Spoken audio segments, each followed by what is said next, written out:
Hello and welcome to another episode of Let's Play Front Mission 5, Scars of the War.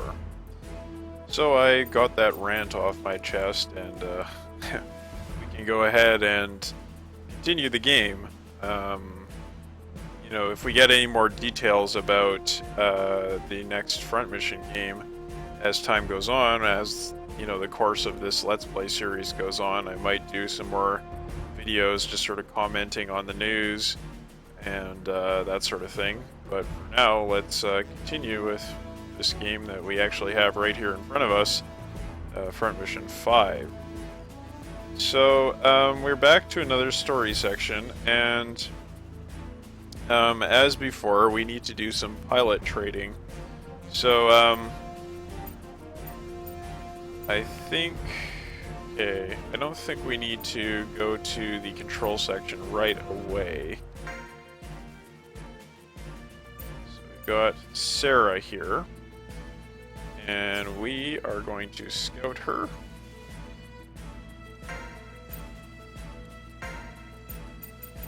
And trade her for Harvey.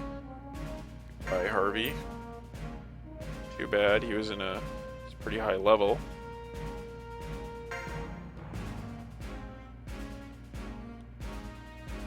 So we got a doctor on our team now. And then we are going to have to grab, oh sorry, we got to do a bonus.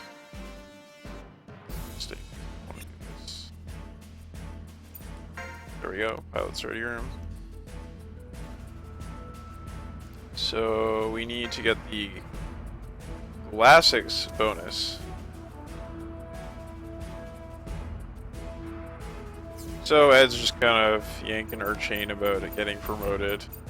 We'll see a whole lot of commentary in this section about Walter getting promoted because he really has made it to the big time now. He is the commander of one of the most elite units in the US Navy. So that's really nothing to scoff at. And so that's one main thing that we're going to be seeing a lot of, and the other thing we'll be seeing a lot of is talk about the S device. But this is a pretty light base section. There's not a whole lot of dialogue to go through. Okay, so we need Gordon,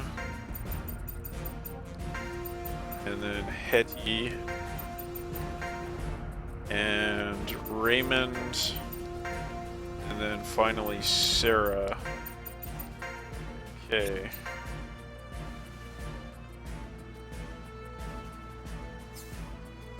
So we got Glenn's camo from his Zenith.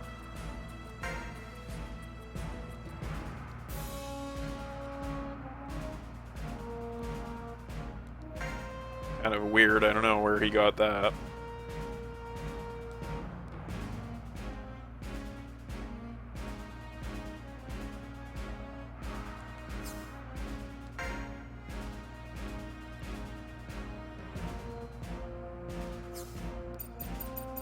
Basically, he says you need to get a life, but I didn't have enough room to put that in there, so get that weird sentence there. Okay, so that is finished. Then we need to go grab Lily. I believe she is also in the simulator room. There she is. It's got some dialogue we can watch.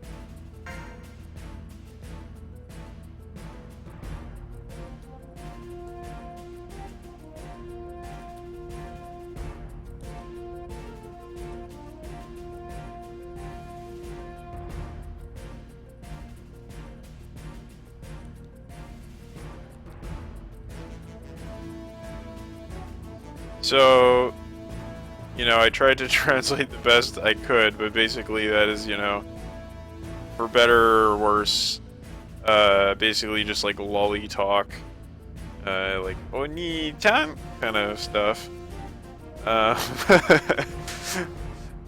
So, I don't know, she's trying to put on a show for Walter here to make him happy. I don't know, it's really quite strange.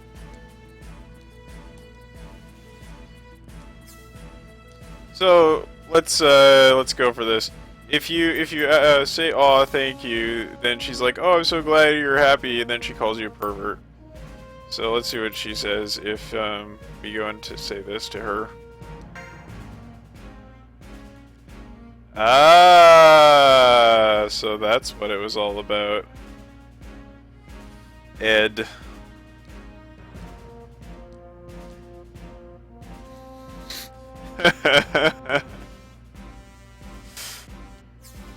So remember, this girl Lily used to be a member of the SEALs, so might not be the most natural thing for her to play up the lolicon kind of thing. I don't know. It's that weird sense of humor this game has got. In the end, I guess it's still a Japanese game. What can you say? Okay, so we need to grab Lily and dump Raymond. Once again, unfortunate. We have to dump one of our good pilots. Goodbye, Raymond.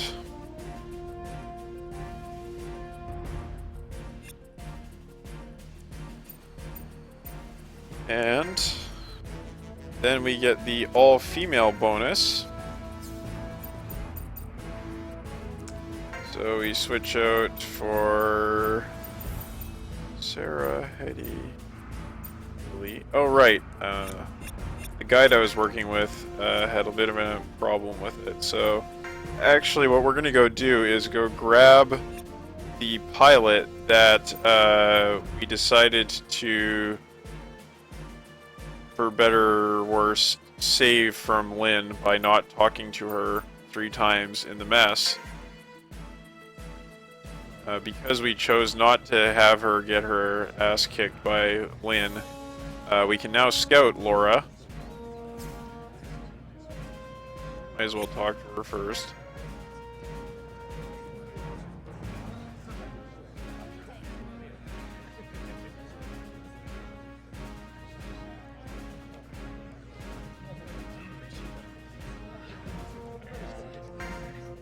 So we don't get any walrus this time, but we do get a S-device equipped gunner. So let's go ahead and recruit Laura. And we will drop our worst pilot. Who would that be? It would be Ralph. Goodbye, Ralph.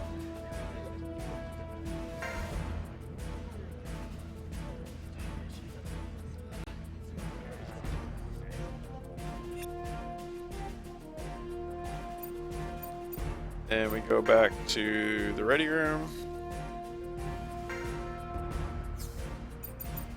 And we can swap Laura for Gordon. Oh, that was a mistake.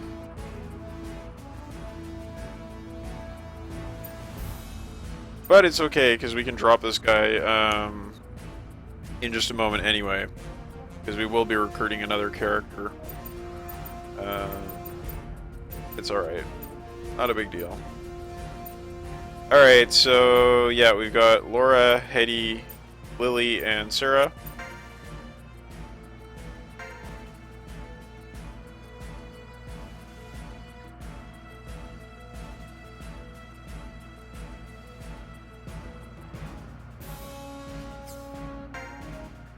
Oh, burn.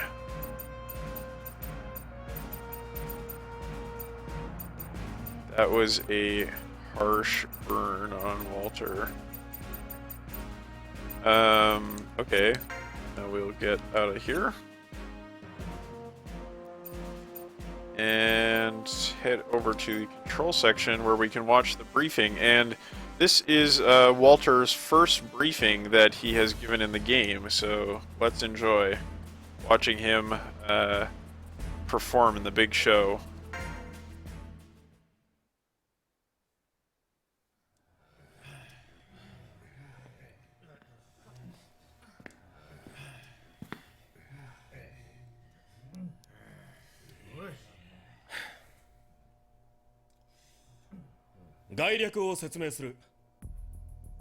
沿岸部に位置する研究所で違法なバンツァー開発が行われているとの情報が得られた。表向きはメディカルテクノロジーの会社だが、最深部には新型の実験機体が存在し、これら技術を違法に輸出している。我々の目的はこの施設の制圧と実験機体を奪取することにある。作戦を説明する。目標へは正面廃港からアプローチする。海上からフローターで上陸、一気に施設へ強襲をかける。廃港エリアは所々水没しており、障害物も多い。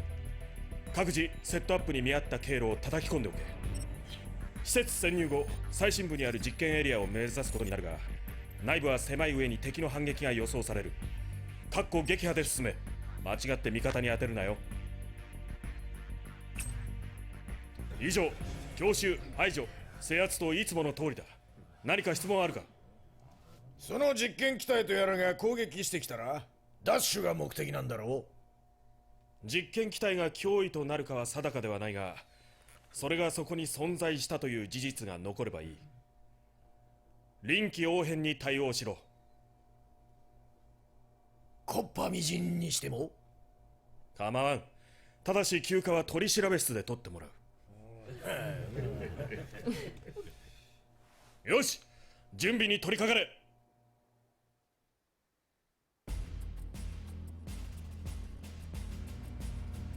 So that last little bit there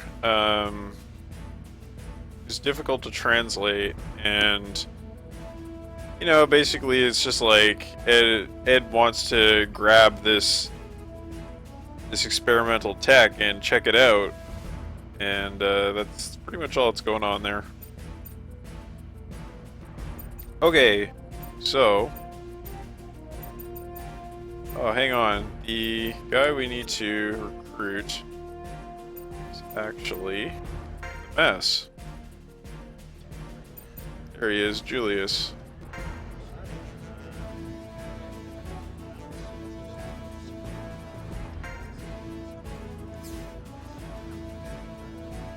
So you can only recruit Julius if you have Watt in your party. So that is a good reason to keep Watt around. And now we will dump Burden.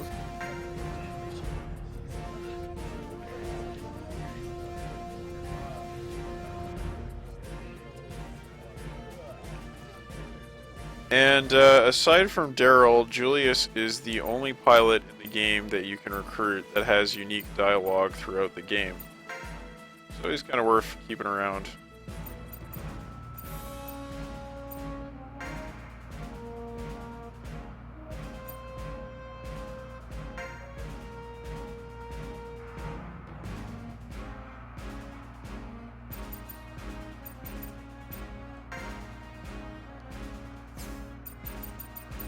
So let's see what they have to say if we put them in the active roster.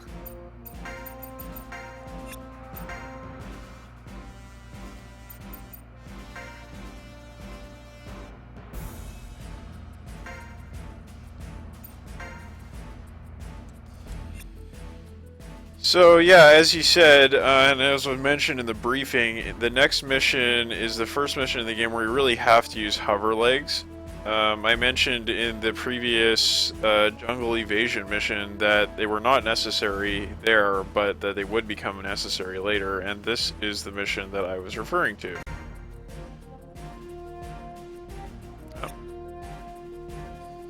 Sorry. Alright, let's go check out what Lynn has to say and stuff.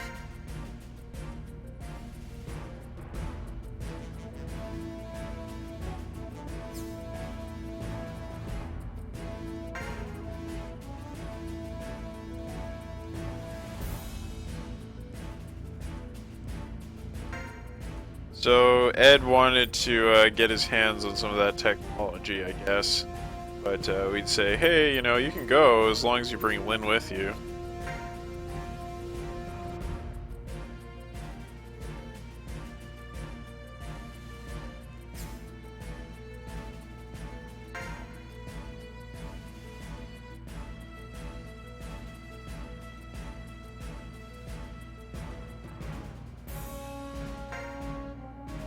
So when she says other things as well, she doesn't mean other things in addition to relaxing. What she's saying is that glasses are good for relaxing in addition to improving your eyesight.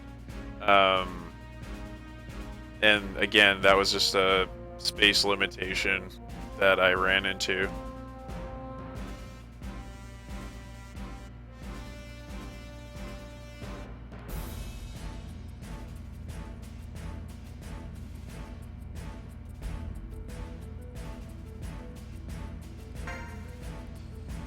All right.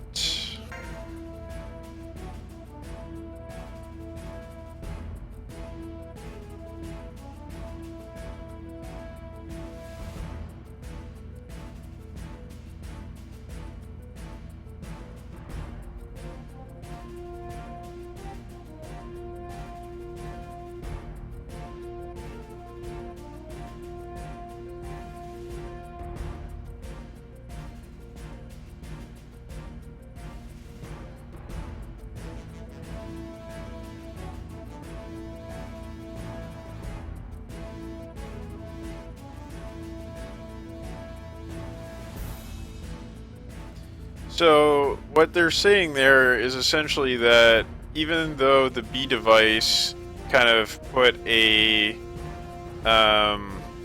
moratorium on direct use of medical experimentation for the purpose of arms development, these medical companies have developed a brain-machine interface for the purposes of prosthetics, and then are able to market those technologies for use in military applications. And in fact, we actually see this happening today.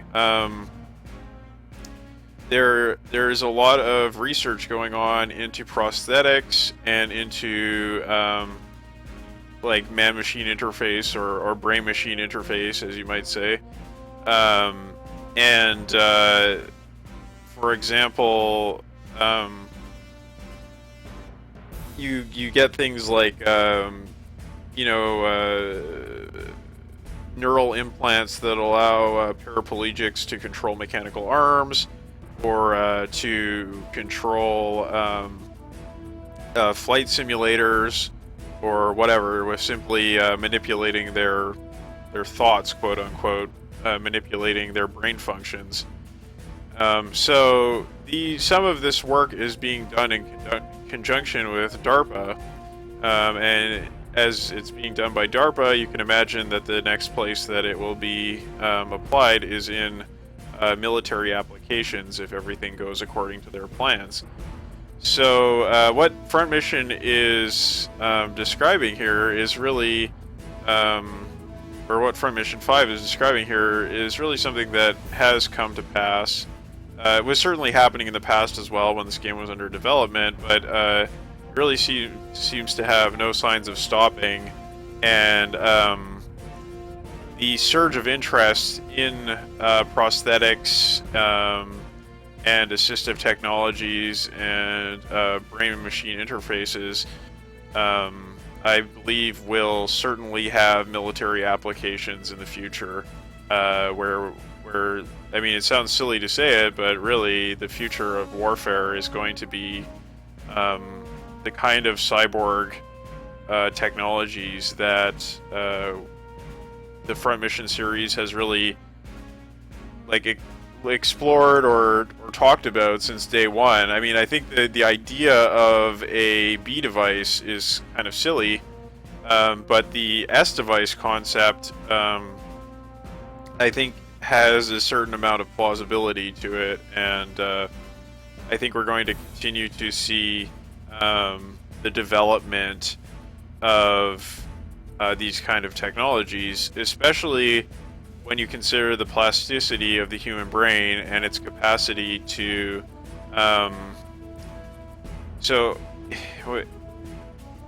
essentially, we have the capacity to project ourselves into inanimate things, project our sense of self into inanimate things, and and feel out the affordances of those things and imagine that they are a part of ourself. And when you consider, like what the S device allows you to do, it's very plausible that the S device would be much more efficient as a control mechanism than a simple, like I guess you would say, an analog control method, like some kind of joystick or a combination of joysticks like you see in those old virtual on controllers or virtual on cabinets, which is, they don't usually show you the way that a Vonser is actually controlled, but I assume it must be something like those virtual on dual joystick setups.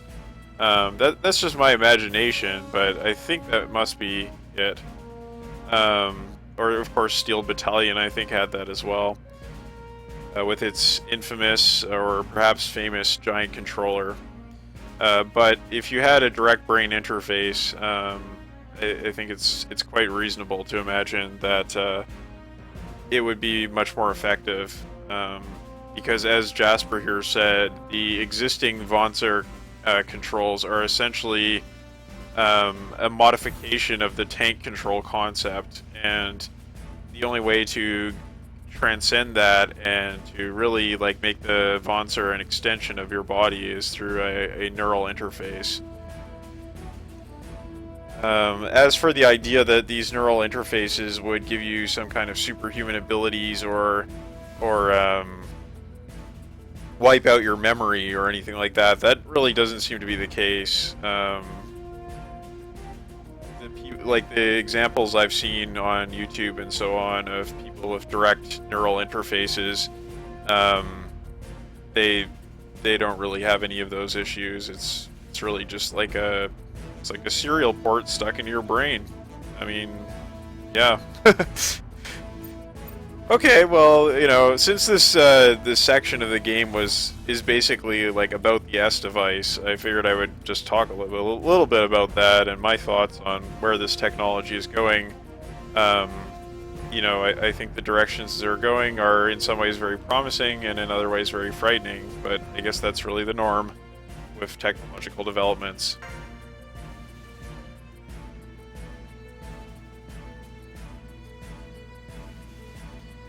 And this line here, all those who love life fear the Grim Reaper.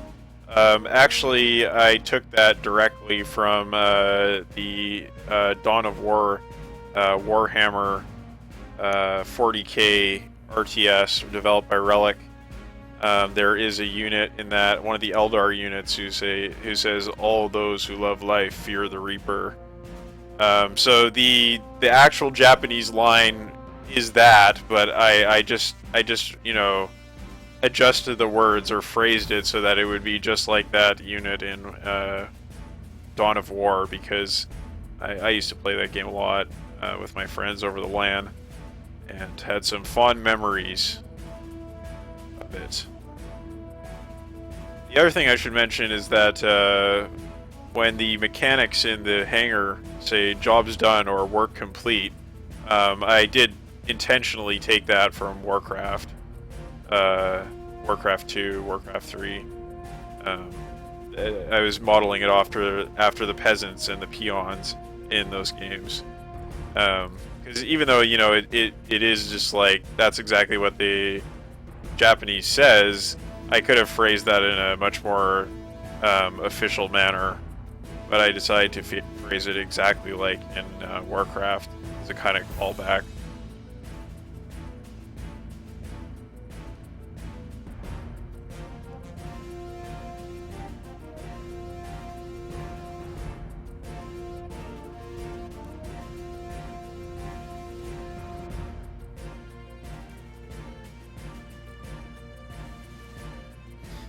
And yep, this is definitely a reference to Top Gun.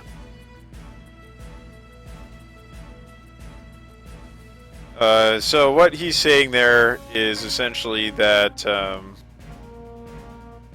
he was in a situation like the one Walter was in, but he wasn't able to save his friend.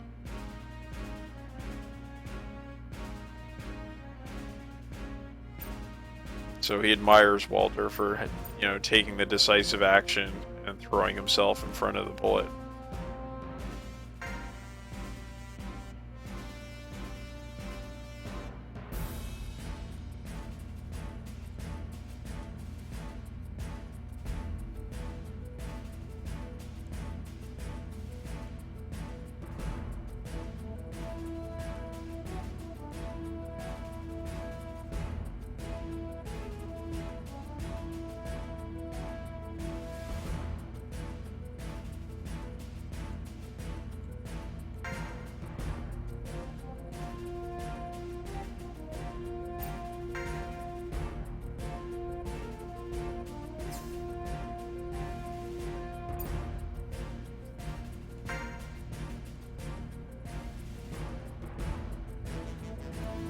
So we are going to get a little bit of world building with this dialogue here that kind of helps to further establish the link between this section of the game and Front Mission 2.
So,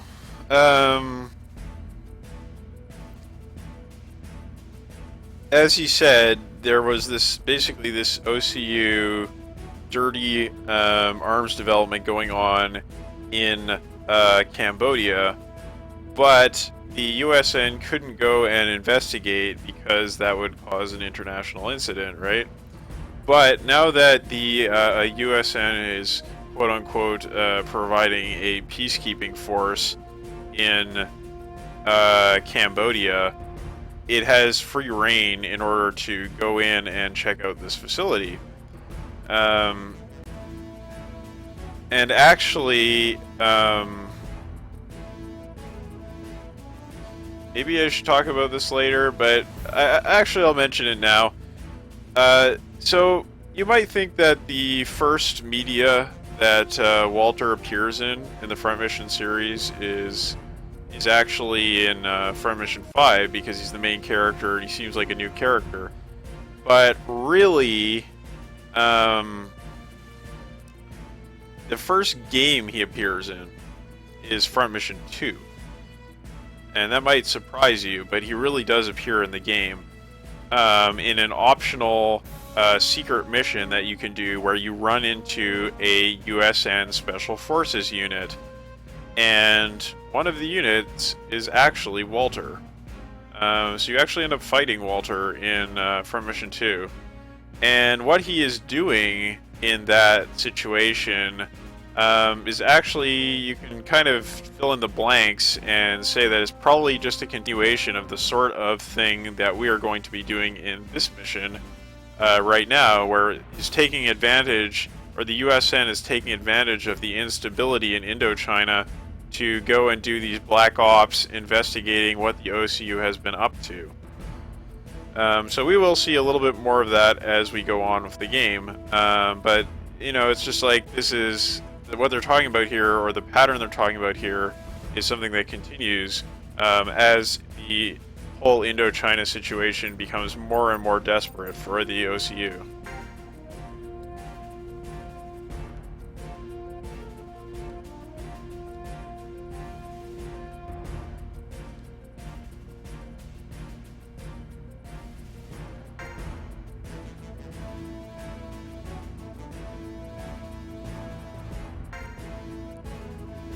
So it's kind of insinuated that, like, he's like, oh, check it out for our side, right? But of course, no, it's just for analysis, that's all.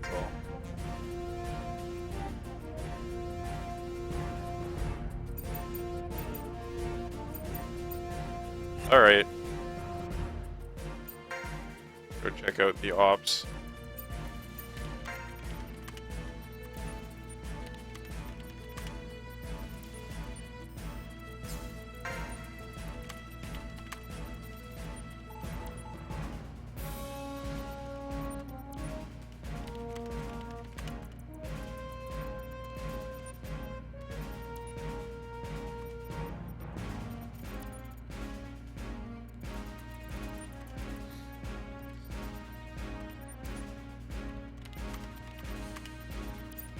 So, yeah, this place is very heavily defended, and we have got to be prepared going in there for sure.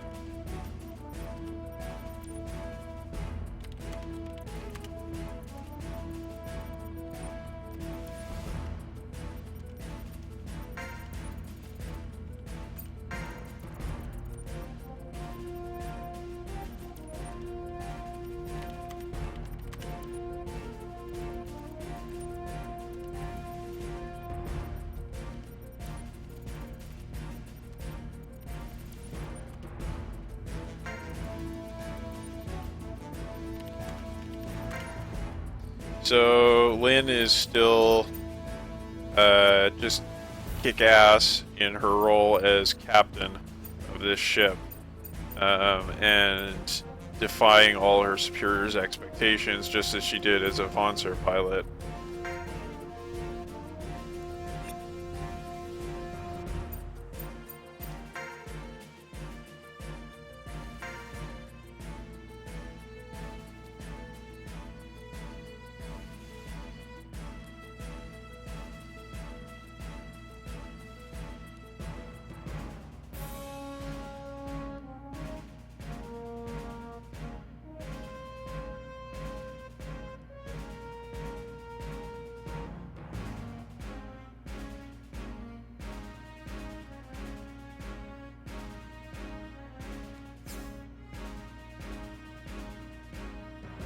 So I'm gonna say this one.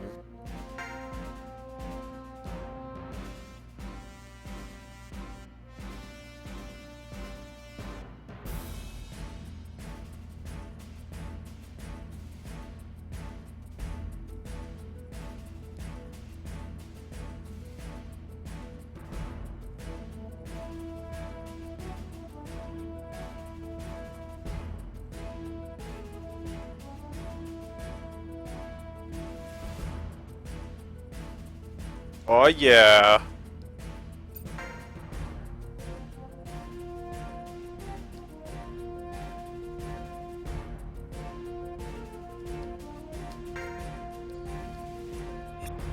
Walter, once again, good at everything.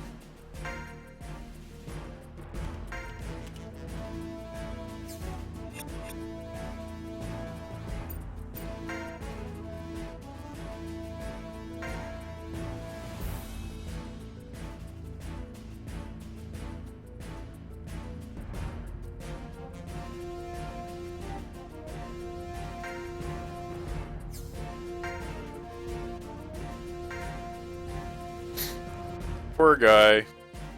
He ruined his life. Owen's in Lynn's room, and then we'll just go talk to the former captain.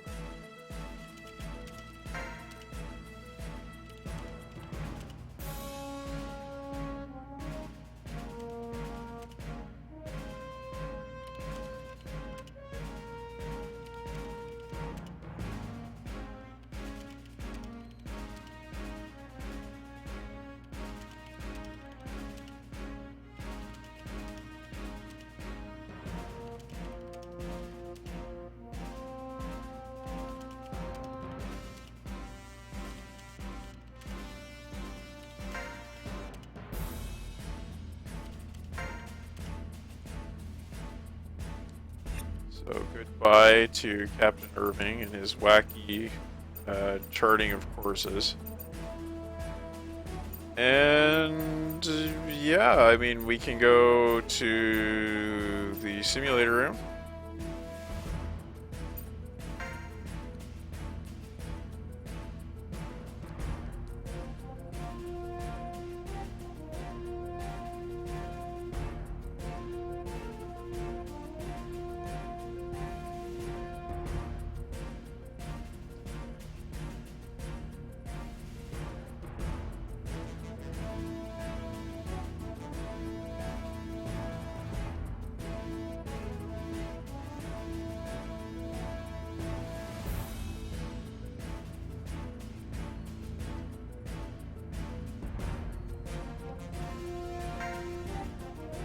Owned.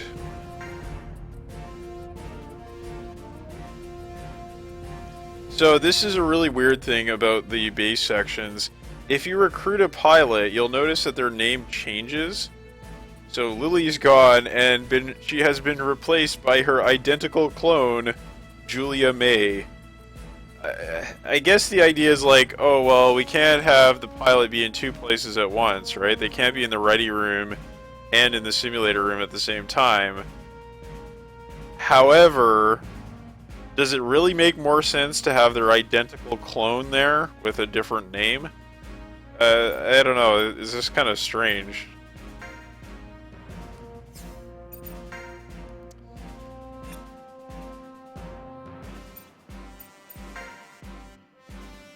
And then we'll just talk to these guys again.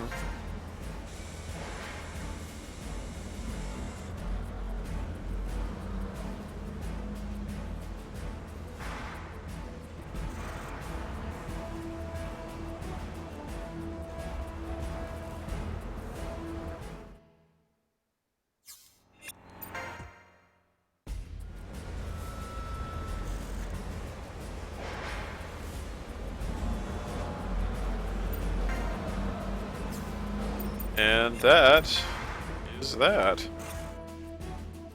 So I will be doing the, the good old arena and battle simulator, getting ready for the next mission, because it is another series of missions. I think there's 3 of them we have to do, and they're no joke.